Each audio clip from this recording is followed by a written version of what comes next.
하나님 말씀 여호수아 24장 29절에서 33절까지 말씀입니다. 제가 가지고 있는 성경은 구약 성경 358면에 있습니다. 여호수아 24장 29절에서 33절 말씀입니다.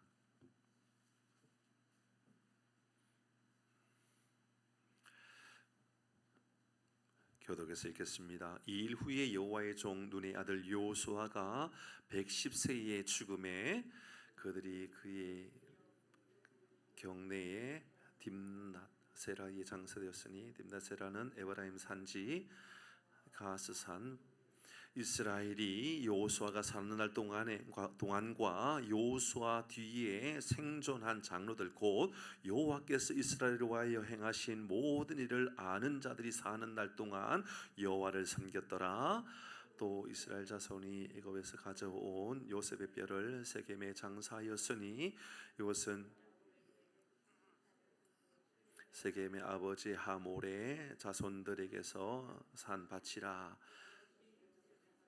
같이 하겠습니다. 아론의 아들 엘라살도 죽음에 그들이 그의 아들 비느하스가 에브라임 산지에서 받은 산에 장사하였더라. 아멘. 우리 구하고 하나님 말씀 함께 나눕니다. 구하겠습니다. 시작.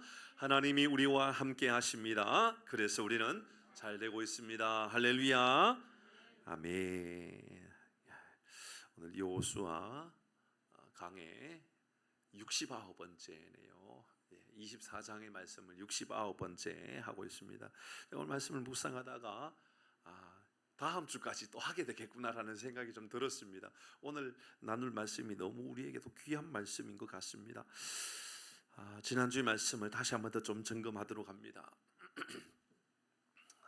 이스라엘 백성들이 우리는 하나님 절대로 배신하잖아요. 우리는 절대로 하나님 배신하잖아요.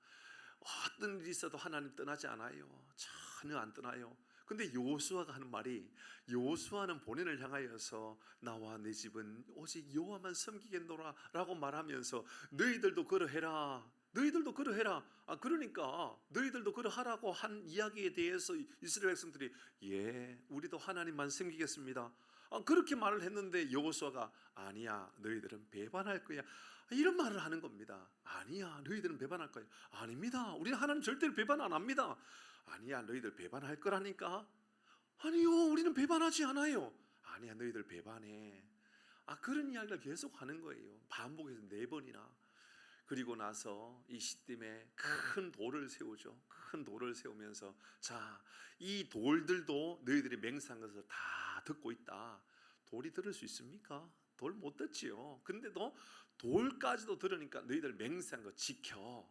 하나님의 뜻을 돌이켜서 너희들의 마음 안에 하나님을 잘 숨길 수 있도록 은혜를 주실 줄 혹시 아니? 그러니까 너희들 이 돌과 같은 이 소리를 듣지 못하는 돌을 세워놓고 이 돌까지 들었으니 살아계신 하나님이 듣는 것 아니니, 이런 말씀을 하면서 이제 지난주에 비서 기념비를 세웠던 말씀이었죠. 우리가 무엇을 이 말씀을 통하여 우리가 결단했죠? 첫 번째는 그때 이 비석을 세우면서 했던 이야기가 바로 이런 것이었잖아요. 말씀을 다시 갱신합니다. 그렇죠? 말씀을 다시 세우는 겁니다. 이것은 오늘날 이 시대에 우리도 뭐가 그렇게 대단한 사람이겠습니까?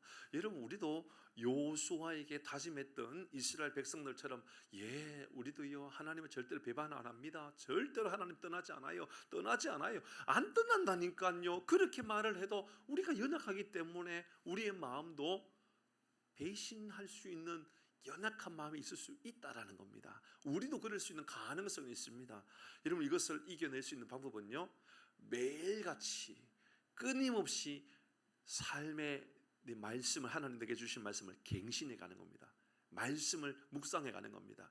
말씀을 가까이 하는 것을 가장 소중한 가치로 여기는 것이지요. 매일같이. 그러니까 믿음 생활 10년 했다, 20년 했다, 이런 거 자랑하지 말라라는 겁니다. 우리 믿음의 가문, 우리 집은 믿음의 3대라고, 믿음의 4대라고, 이런 것 가지고 자랑하지 말라라는 겁니다. 아마 이곳에 계시는 분들 중에는 믿음 4대 되신 분도 있고 뭐 5대가 되시는 분들도 있을 수 있겠죠. 아마 이곳에 계신 권사님은 이제 4대가 됐네요. 그죠? 4대가. 우리 노집사님의 어머님의 신앙을 물려받았으니까 손주까지도 믿음 생활하니까 4대입니다. 그죠? 5대인가요? 4대 맞지요? 그죠? 그러니까 그런 건 자랑할 게 아니라는 거예요. 내 믿음이 하나님 앞에 날마다 변화되어지기 위해서 끊임없이 갱신해 가는 게 중요한 것이죠. 하나님 앞에 회개하고 하나님의 은혜를 구하면서 그렇게 살아가는 것이 좋은 것이지. 우리가 믿음이 몇 대인데 우리 이 동네도 그런 사람 있어요. 복음을 전하다 보면 하는 이야기가 우리 삼촌이 목사님인데 뭐 어쩌란 말이에요. 삼촌이 목사님이지 당신이 목사님입니까? 그런 걸 왜 이야기합니까? 그러니까 당신은 신앙생활을 하지 않아요. 아마 이거 노집사님 아실 거예요. 옆집이 희한합니다. 그죠? 지하에 창고에 들어온 분도 삼촌이 목사님이니 어쩌니 또 그런 이야기하고 또 누구도 또 주변에 많아요. 희한해요. 근데요, 그건 우리의 자랑거리가 아니에요. 그분의 신앙이지 당신의 신앙입니까 그게? 그러니까는 여호수아가 이스라엘 백성들에게 요청한 것은 너가 신앙 잘 지키기 위하여 너 자신의 신앙생활을 점검해보고 끊임없이 변화를 위하여 말씀을 묵상하고 오늘 말씀으로 살아가려고 애를 쓰라는 거죠. 이곳에 6.25 때 총알 피했던 분은 계시지 않죠? 대포가 떨어졌는데 피해가지고 살아남은 사람 없죠 이곳에?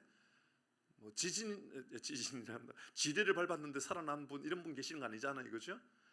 그런 얘기 하는 분이 있어요. 제가 전에 있었던 저 부산에서 사역할 때 그 집사님은 연세가 많아요. 학교 교감 선생님. 그분하고 목장 모임을 하면 아무도 같이 안 하려고 그래요. 왜냐하면 한 번 시작하면 간증한답시고 이야기하는데 한 2시간 혼자서 얘기를 해요. 근데 언제부터 하는 거 아시죠? 조선 말기부터 시작합니다. 막 내 부모 때 신앙이 어떻게 시작되었다라고 시작해가지고 자기가 어떻게 6.25 때 그런 신앙 이야기하다가 갑자기 자기하고 같이 고등학교 때 신앙생활했던 친구 이야기하는데 잘 들어보니까 제가 아는 분이에요. 그분이 차영배 교수님이라고 우리 신대원 교수님이셨거든요. 그 이야기를 왜 하는지 모르겠어요. 자기 신앙입니까? 차영배 교수님은 차영배 교수님 신앙인 거예요. 그러면서 자기 신앙이 대단한 것처럼 자기 신앙이 대단하면요 겸손해지거든요. 오늘 본문의 말씀 이전에 우리가 지난주에 묵상한 게 그런 거예요. 나 자신의 신앙의 변화를 위하여 끊임없이 노력하지 자꾸만 내 삼촌이 장로님이었네, 목사님이었네, 내 할아버지가 순교를 했니. 당신이 순교한 거 아니잖아요. 근데 우리가 신앙이 대단한 것처럼 그렇게 하면 우리도 넘어질 수 있다라는 거죠. 그 이야기를 나누었고, 두 번째는 돌비에다가 돌비를 만들어 놓고 그곳에다가 기념한답시고 믿음을 내가 이 다짐하는 것보다도 더 중요한 것은 우리의 마음에 신비를 세우는 것이 중요하다라는 얘기죠. 세겜 땅에다가 큰 바위를 세워놓으면서 이게 우리의 기념비가 아니라는 거예요. 우리의 마음 안에 말씀의 기념비를 세워놓고 내가 붙잡고 살아가는 말씀이라고, 이게 말씀을 내가 붙잡고 살아가야 내가 살아날 수 있다라고, 그게 진짜 믿음이란 얘기 했잖아요. 그러면서 고린도후서 3장 3절 말씀 이렇게 드렸지요. 너희는 우리로 말미암아 나타난 그리스도의 편지니 이는 먹으로 쓴 것이 아니요, 먹으로 쓴 게 아니라고요. 오직 살아계신 하나님의 영으로 쓴 것이니, 성령으로 말미암아 쓴 것이니, 또 돌판에 새겨진 것이 아니고요, 오직 육의 마음의 판에 새겨지는, 마음판에 새겨진 말씀 붙잡고 살아가라 그랬습니다. 잠언 3장 3절 같이 읽어봅니까? 시작. 인자와 진리가 내게서 떠나지 말게 하고 목에 매며 마음판에 새겨. 말씀을 마음판에 새겨라. 마음판에 새기기가 어렵잖아요. 어떻게 하라고요? 그러니까는 마음판에 안 새겨지면 목에다가 성경을 써가지고요 그거 걸고 다니면서 계속 보라 그 말입니다. 얼마나 간절한 마음으로 우리에게 말씀했는지 모릅니다. 자, 그리고 오늘 이제 말씀이 이어집니다. 말씀이 이어지는데 오늘 본문의 말씀을 보니까 3명의 장래 이야기가 나옵니다. 오늘 여호수아의 장례가 나오고, 그리고 애굽에서 가져왔던 요셉의 뼈를 세겜 땅에다가 장사한다는 이야기가 나옵니다. 이건 다음 주에 이야기를 해야 될 것 같아요. 그리고 아론의 아들이었던 엘르아살도 죽고 에브라임 산지 장사했다라는 이야기가 나옵니다. 이건 본문의 말씀 우리가 너무너무 잘 아는 말씀이고, 또 여호수아 1장 21장부터 24장 오늘 읽었던 우리 오늘 본문의 29절 바로 앞에 28절까지 말씀은, 그러니까 그들이 어떻게 가나안 땅을 정복했는지, 그죠? 가나안 땅을 정복한 것은 끝이 아니었죠. 그리고 12지파가 어떻게 땅을 분배받게 되었는지 다 이야기했습니다. 그리고 마지막 24장 29절부터 이야기는 장사 지내는 이 초상집에 대한 이야기니까 이것은 부록과 같고 참고로 하는 말씀과 같은 것이라 볼 수가 있죠. 이 말씀에서 우리가 얻어야 되는 교훈들을 몇 가지 살펴보도록 하겠습니다. 먼저 29절 읽어볼까요? 오늘 본문 29절입니다. 시작. 2일 후에 여호와의 종 눈의 아들 여호수아가 110세에 죽음에, 모세가 120살에 죽었는데 여호수아는 110세에 죽었습니다. 근데 오늘 저와 함께 묵상하고 싶은 말은 먼저 29절에 시작하는 이 단어입니다. 2일 후에라고 하는 이 단어입니다. 2일 후에 뭐죠 이게? 그러니까 2일 후에라고 하는 것은 1장부터 24장 28절까지 있었던 모든 역사를 다 이루어낸 이후에 죽었다, 그 말이겠죠.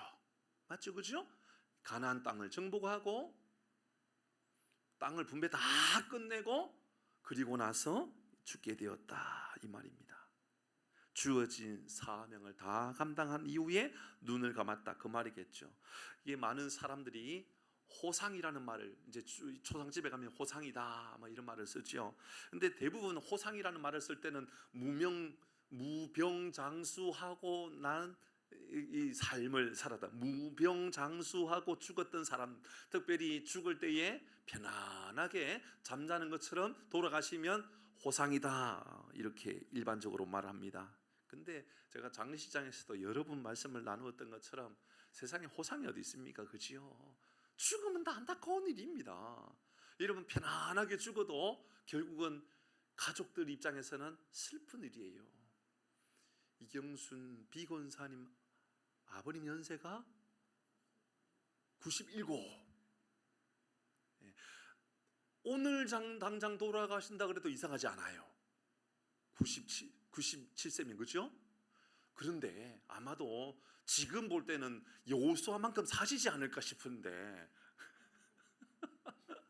그렇죠? 모세까지는 모르겠는데 좀 많이 사실 것 같긴 해요. 왜냐하면 워낙 건강하시다 하니까, 그지요? 근데 건강하게 돌아가시면 호상이죠, 세상 사람 말할 때. 그러나 근사님 마음 안에는 슬픕니다, 그지요? 아쉽고 죄송하고 사랑을 다하지 못한 것은 죄송한 마음이 있고. 그러니까 여러분, 우리가 볼 때는 호상입니다 라고 말해도 근사님 입장에서는 세상에 호상이 어디 있어요, 내 마음 안에 이렇게 슬픈데. 그 상 자체는 정말 참 귀한 좋은 장례인 것처럼 보이지만 그 우리의 인간의 내면 안에서는 호상이 존재하지 않는다, 저는 그런 생각을 가집니다.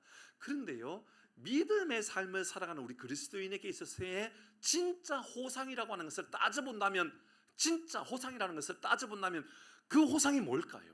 우리도 세상 사람들이 말하는 것처럼 무병장수하다가 편안하게 잠들다가 죽으면 호상입니까? 어느 날 제가 그런 생각이 든 거예요. 어떤 목사님이 자기는 설교하다가 다 주님 부르시면 좋겠대요. 그게 호상입니까? 만약에 제가 설교하다가 심장마비로 죽으면 여러분 어떤 기분 들겠어요? 세상에 얼마나 두려운 마음이 들고 얼마나 근심이 되겠어요. 예배드리다가 목사님이 설교하다가 쓰러져가고 돌아가셨다. 그 호상입니까? 아니죠. 엽기 같은 거죠. 얼마나 두려운 일입니까? 여러분 잘 생각해 보세요. 원로 장로님께서 대표기도 하다가 갑자기 돌아가시면 어떤 마음이 들겠어요? 두려운 마음이 들죠. 괜히 이게 무슨 이런 일이 있을까. 장로님 절대로 기도하다가 주님 내가 개인 기도하다가 돌아가신 건 괜찮아요. 대표 기도하다가 내가 주님 부르시면 안 됩니다라고 기도하셔야 될 것 같아요. 여러분, 우리 그리스도인에게 호상은 뭘까요? 기도하다가 돌아가시면 호상입니까? 찬송 부르다가 돌아가신 호상입니까? 얘가 제가요 오래도록 믿음의 삶을 살지 않고 남편 때문에 너무너무 힘들게 막 너무너무 고통스럽게 살아갔던 어떤 연세 많은 할머니가 계셨어요. 오래도록 예수를 안 믿으셨어요. 그러다가 남편 먼저 떠나고 나서 드디어 이제 예수를 믿기 시작한 거예요. 믿은 지 얼마 안 됐어요. 연세는 한 80대 후반쯤 되셨던 분인데 이 하남의 어느 그 요양병원에서 급하게 전화 온 거예요. 목사님 빨리 오셔서 예배 좀 드려달라고. 왜요? 돌아가실 것 같다라는 거예요. 그래서 제가 좋아하는 거 있잖아요. 시편 23편 여호와는 나의 목자시니 내가 부족함이 없으리라. 그가 나를 푸른 초장에 누이시며 실만한 물가로 인도하는도다라고 하는데 옆에서 간호사 선생님이 돌아가셨습니다 그러는 거예요. 얼마나 은혜입니까? 그죠? 여러분 그러면 호상입니까? 아니죠. 진짜 호상은요 요수아처럼 사명을 다하고 떠나면 호상입니다. 사랑하는 교회 여러분, 이 땅에 하나님께서 우리에게 맡겨주신 것 잘 감당하다가 주님 부르신 은혜가 있기를 바랍니다. 하나님 제가 아직 할 일이 많은데요, 하나님 제가 아직까지 이 땅에 해야 될 일이 너무너무 많은데요, 이러면 그것이 아니라 다 일을 끝내놓고, 그죠? 다 일을 끝내놓고 마지막에 주님 부르시면, 그래서 이 일 후에라고 하는 이 말이 얼마나 기가 싹 들어오는지 몰라요. 제게 눈에 확 들어와요. 이 말이 뭐냐 하면 이 요수아 1장에서 24장 28절까지 말씀을 다 이룬 이후에 눈을 감았다. 사랑하는 교회 여러분, 주님 부르시는 그날까지 우리의 사명을 다하기를 바랍니다. 자녀를 믿음으로 키운다든지, 또 내 주변에 있는 사람들을 믿음의 자리로 돌아오게 한다든지, 집안의 가문을 세운다든지 다양하겠지요.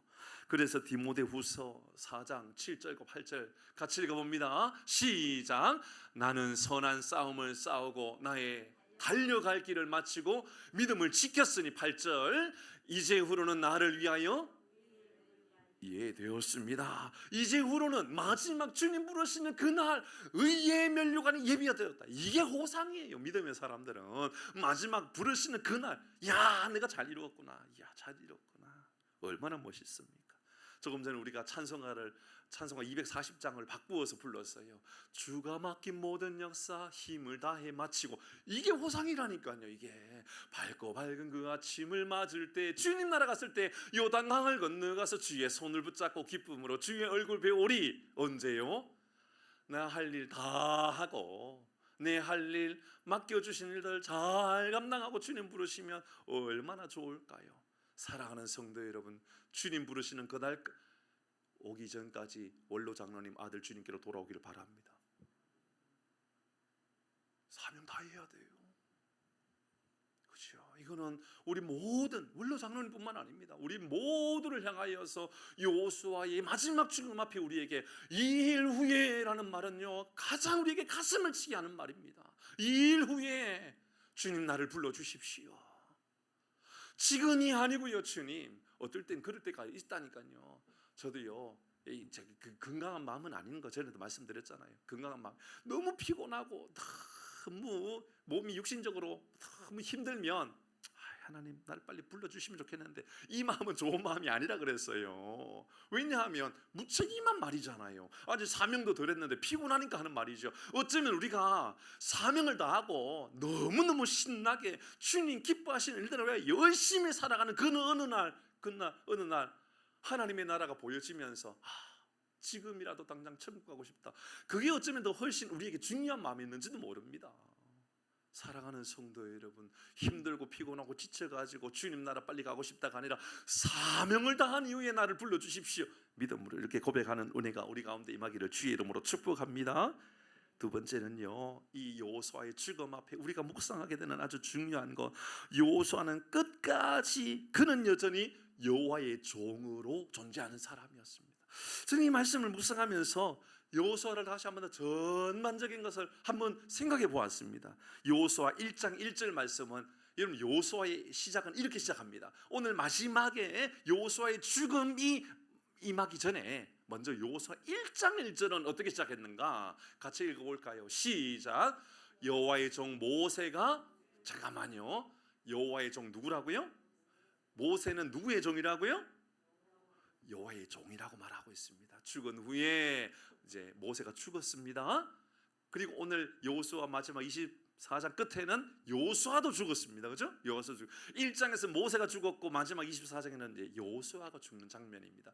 여호수아가 죽은 후에 제가 읽어봅니다. 여호와께서 모세의 수종자, 이게 수종자일까? 혹시나 여호와의 종이라는 말, 모세의 종이라는 말을 쓰고 싶었을까? 원어를 많이 찾아봤어요. 그러니까 이 말에는요 굉장히 의미가 있는 것 같아요. 이 수종이라고 하는 말, 이 말은요 종이라는 말은 히브리어로 에베드라는 말인데 이러면 오해하면 안 됩니다. 여기서 종이라는 것은 노예라는 말이 아니에요. 여러분 왕에게 있어서 신하가 있지요. 왕에게 있어서 신하는 노예입니까? 아니죠. 그건 귀한 귀족에 해당될 겁니다. 그렇죠? 그럼 모세는 하나님의 종이다라고 말할 때 모세가 하나님께 노예라는 얘기일까요? 아니죠. 이러면 어떤 사람들은 목사들이 설교하기 전에 기도할 때 보면 하나님의 종 어느 목사님께서 하나님의 종, 그럼 제가 하나님 앞에 노예입니까? 여러분은 하나님의 노예입니까? 아니죠. 하나님 우리를 노예로 삼으신 것이 아니라 당신의 자녀로 삼으셨고 당신의 백성으로 삼았습니다. 그러니까 여기서 종이라고 하는 에베드라고 하는 단어는 종이라는 말이지만 원래 의미로는 귀한 신분을 가지고 있는 귀족과 같은 그런 사람을 말하는 겁니다. 섬기는 사람을 말하는 겁니다. 그리고 이어서 모세의 종, 하나님께서 이제 이 모세 이후에 여호수아를 향하여서 여호와의 수종자라는 말을 썼는데 메샤레트라는 단어를 썼는데 이게 뭘까? 메샤레트. 혹시나 메샤레트라는 말도 혹시나 에베드라는 말을 쓰고 싶었었는데 메샤레트라는 말을 썼을까 싶어서 이 찾아보니까 그런 말이 아니에요. 이건 메샤레트라는 말은 수종을 든다라는 말은 섬기는 사람이면서 뒤를 이어가는 후계자와 같은 단어예요. 이 말하고 비슷하게 같은 말로 쓰여졌던 것이 있는데 열왕기상 19장 21절의 말씀에 보면 같이 읽어봅니다. 엘리사가 일어나 엘리야를 따르며, 그런 거예요. 그러니까 엘리야의 종입니까? 엘리야사가? 아니죠. 우리는 엘리사는 엘리야의 제자로 알고 있습니다. 그렇죠? 따르는 사람으로 알고 있는 겁니다. 따르면서 배우면서 제자된 삶을 살아가는 것, 이게 바로 수종을 드는 겁니다. 그러니까 모세는 하나님의 종이었고 여호수아는 그를 배우면서 따라가는 종과 같은 마음을 가지고 있는 사람이었습니다. 이해되죠? 그렇죠? 종과 같은 마음을 가지고 있었습니다. 그리고 1장 1절에서 여호수아 1장 1절에서 시작됐던 이 단어가 마지막 쭉 넘어가서 29절에서 이렇게 마무리되었던 겁니다. 같이 읽어봅니다. 시작. 일 후에, 자 1장에서는 모세를 향하여 여호와의 종 모세가 이렇게 말했잖아요. 그렇죠? 여호와의 종 모세가 죽은 후에라고 했는데 마지막에 보니까 여호수아를 향하여서 이렇게 말한 겁니다. 여호와의 종 눈의 아들 여호수아가 그러면 여호수아가 그 마음 안에 마음이 바뀐 겁니까? 아니면 일관성 있게 변함 없이 하나님을 섬기는 사람이었습니까? 변함없는 사람이었다는 겁니다. 수없는 시간을 흘러보내고 엄청난 부귀와 영화를 누리고 수백만 명의 사람들이 자기를 따라다니면서 여호수아 선생님, 우리의 리더, 이런 그렇게 말을 하면서 이런 많은 사람들이 추종하면서 당신만이 참 하나님의 선지자처럼 그렇게 따라다녔지만 마지막까지 여호수아는 어떤 사람이었느냐?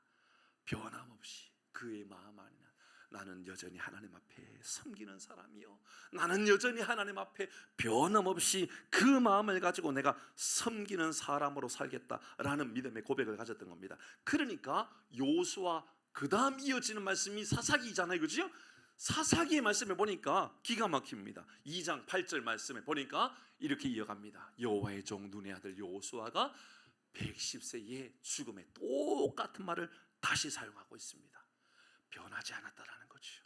사랑하는 성도 여러분, 마지막 떠날 때까지 우리의 마음이 변함이 없는 믿음의 삶을 살아가기를 주의 이름으로 축복합니다. 여러분 집사님이었을 때와 권사님으로 직분을 받을 때 마음이 변하지 않았기를 바랍니다.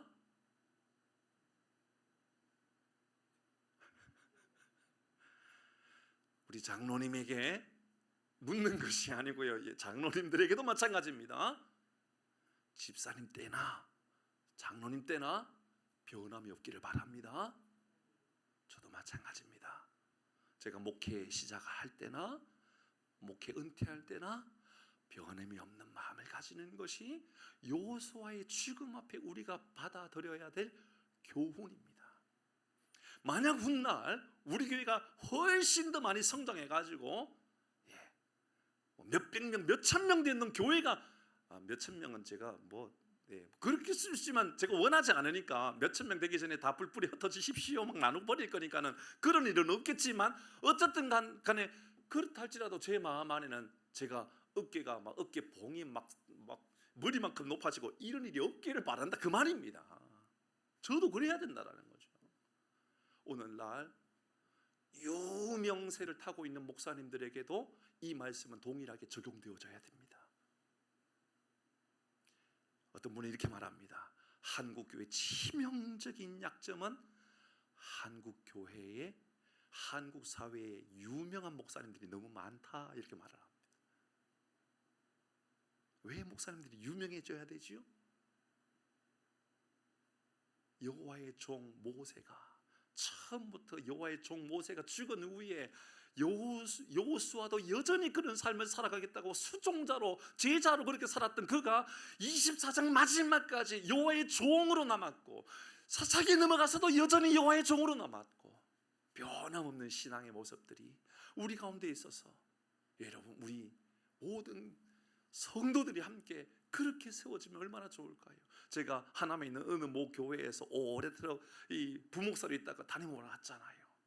여러분 그 교회의 가장 고통스러운 것 중에 하나가 그런 이야기예요.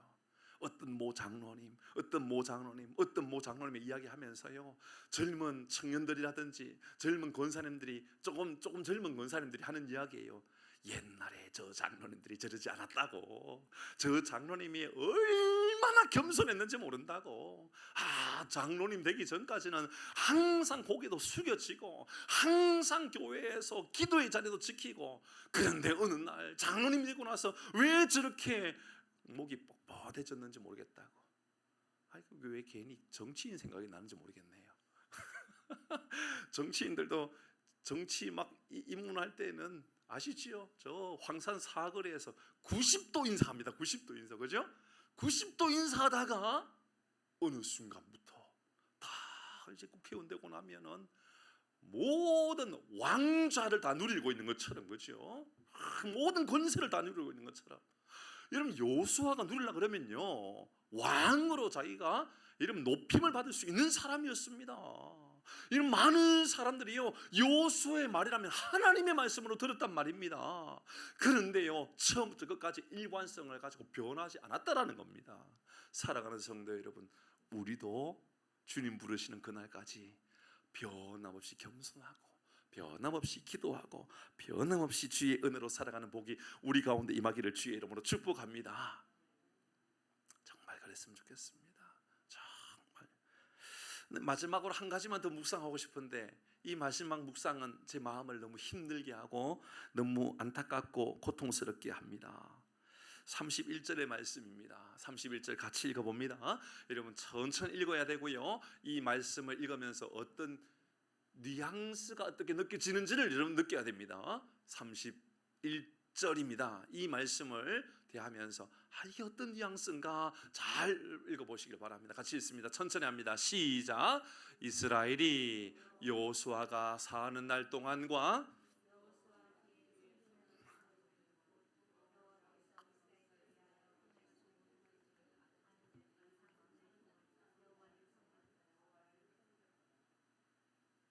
부정적이지 않아요, 그죠? 문장이 부정적이지 않습니다, 그죠?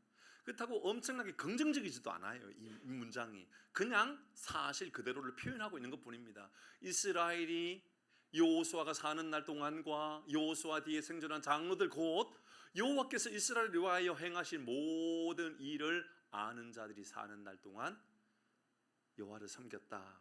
그저 섬겼구나입니다. 언제까지요? 여호수아가 사는 날 동안. 달리 말하면 여호수아가 죽은 이후에 하나님을 섬기는 것들이 그들에게 점점 사라져가고 있다는 것이 오늘 본문 말씀 안에 묘하게 우리에게 다가오는 감정입니다. 여호수아가 사는 날 동안 여호수아 뒤에 생존한 장로들, 왜 이런 표현을 썼을까요? 그러니까 달리 말하면 여호수아가 죽고 나면, 그 장로들이 죽고 나면 어떤 일이 일어나는가? 사사기 1장부터 어떤 일이 일어나고 있는가? 여러분이 죽고 나면 여러분의 가문의 믿음의 삶은 어떤 일들이 일어나는가? 우리의 교회가 지금은 우리가 점점 전도도 많이 되고 영혼의 구원의 역사가 나타나는데, 여러분이 떠나고 나면, 여러분 주님이 부르시고 나면, 저도 떠나고 장로님도 떠나고 우리 모두가 다 주님 부르시고 나면 우리 교회는 어떻게 될 것인가? 저는 이게 말씀이 이렇게 보여집니다. 여호수아의 죽음 앞에 좋은 것은, 그는 변함없는 사람이었구나, 그는 처음부터 끝까지 훌륭한 사람이구나, 그는 사명을 다했구나, 너무너무 좋아요.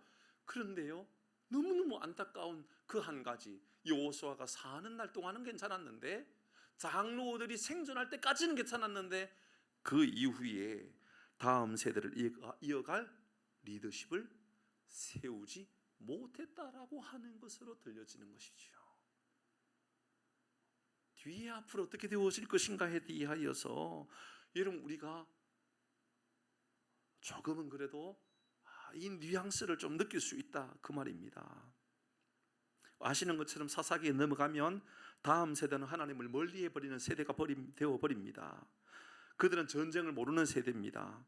그들은 부유한 세대입니다. 고난을 모릅니다. 하나님의 역사가 그 이전 세대는 다 나타났지만 그 다음 세대는 아쉬움도 없고 전쟁도 없고 고난도 없고, 여러분 힘들게 무엇인가를 해야 되는 것도 아무것도 없는 것 같아 보입니다. 어쩌면 진짜 목숨을 걸어야 할, 그러니 이제 우리 세대가 지나면 다음 세대는 우리 교회가, 우리 공동체가 더 잘 세워져야 되는데, 이를 위한 대안이 우리에게 무엇이 있는가라는 질문에 대답이 없는 한국교회나 대답이 없는 우리 교회나 대답이 없는 많은 교회를 향하여 이 말씀은 우리에게 주는 질문이 큰 것이지요.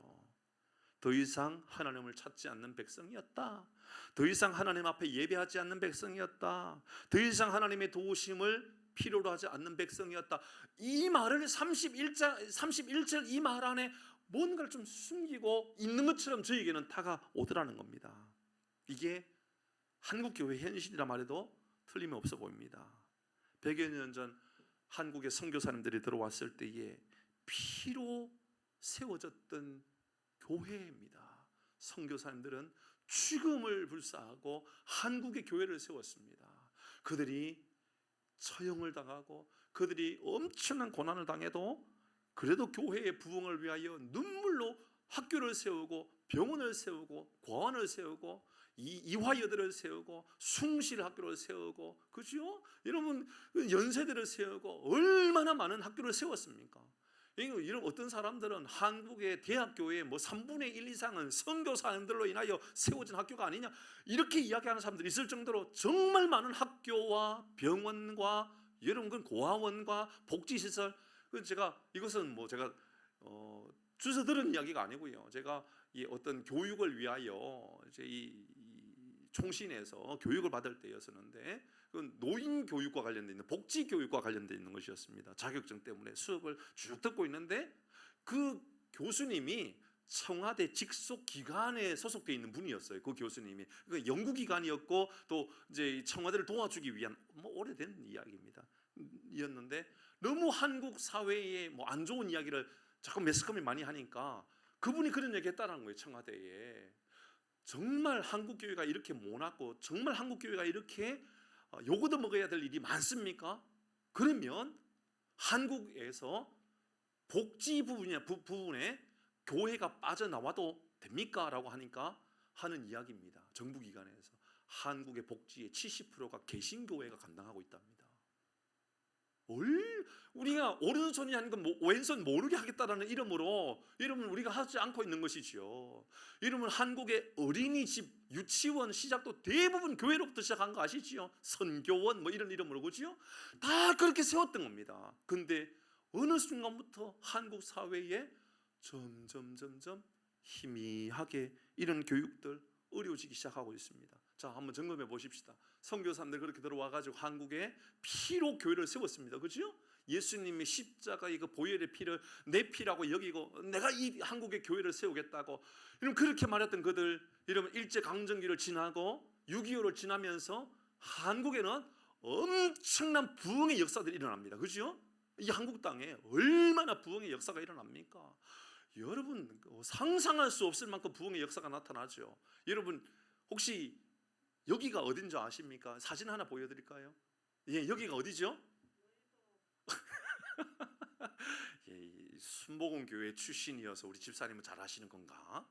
예, 여기 여의도입니다. 여의도가 1970년대 교회가 여의도 순복음 교회가 딸랑 세워지고 그냥 벌판이었어요. 벌판. 이런 곳이었다니까요. 근데 저기 1974년도에 100만 명, 200만 명, 뭐 수백만 명이 모여서 기도하고 그러잖아요. 저 땅에서, 그죠? 그리고 빌리 그라함 목사님 오셔가지고 그때 앞에서 막 복음을 위하여 달려갔던 분 중에 얼마나 안산 동산교회 원로 목사님 되셨던 분, 김중 목사님, 그런 분들 아닙니까? 한국의 CCC가 한국 교회에 아주 선봉의 역할을 했던 분 아닙니까? 그리고 나서 여의도는 이렇게 발전해 버렸죠. 다음 사진이요. 이렇게까지 성장한 나라가 되었습니다. 근데요, 이렇게까지 성장해 가면서 어떤 일이 생기느냐? 1988년 올림픽 지나고 나서 1990년대 들어가면서 한국의 주일학교가 반이 사라져 버렸다 그럽니다.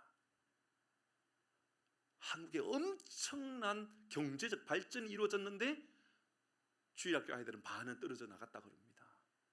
그리고 1900년도를 지나서 밀레니엄 시대 2000년도 딱 들어가면서 한국의 3분의 2 주일학교 아이들이 다 사라졌다고 그럽니다.